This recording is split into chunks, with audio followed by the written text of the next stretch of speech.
سورہ قیامہ۔ سورہ قیامہ کا تعارف۔ رکوع اور آیات کی تعداد۔ اس سورت میں 2 رکوع اور 40 آیات ہیں۔ سورہ قیامہ کے مضامین۔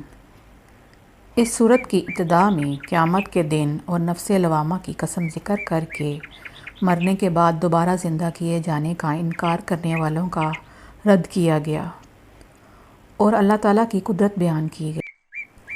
قیامت کے دن کی نشانیاں بیان کی گئیں کہ اس دن کی ہولناکی دیکھ کر آنکھ دہشت اور حیرت زدہ رہ جائے گی۔ چاند تاریک ہو جائے گا اور سورج اور چاند کو ملا دیا جائے گا۔ یہ بیان کیا گیا کہ قیامت کے دن انسان کو اس کے اگلے پچھلے اچھے برے سب عمل بتا دیے جائیں گے اور اگر اس نے کوئی معذرت پیش کی تو وہ قبول نہیں کی جائے گی۔ اللہ تعالیٰ نے اپنے حبیب صلی اللہ تعالیٰ علیہ وآلہ وسلم سے فرمایا کہ آپ یاد کرنے کی جلدی میں قرآن مجید نازل ہونے کے ساتھ اپنی زبان کو حرکت نہ دیں۔ اسے جمع کرنا، اسے پڑھنا اور اس کے معنی و احکام کو بیان کرنا ہمارے ذمہ ہے۔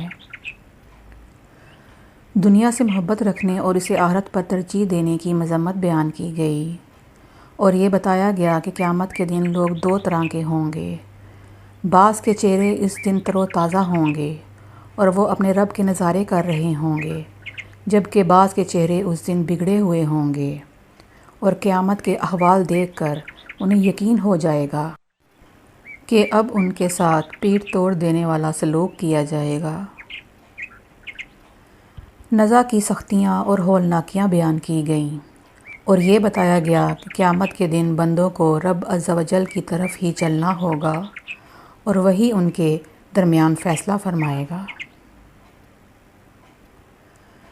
اس سورت کے آخر میں مردوں کو دوبارہ زندہ کرنے پر اللہ تعالیٰ کے قادر ہونے کی دلیل بیان فرمائی گئی اور بتایا گیا کہ جس نے پہلی بار پیدا کر دیا تو وہ دوبارہ بھی پیدا کر سکتا ہے۔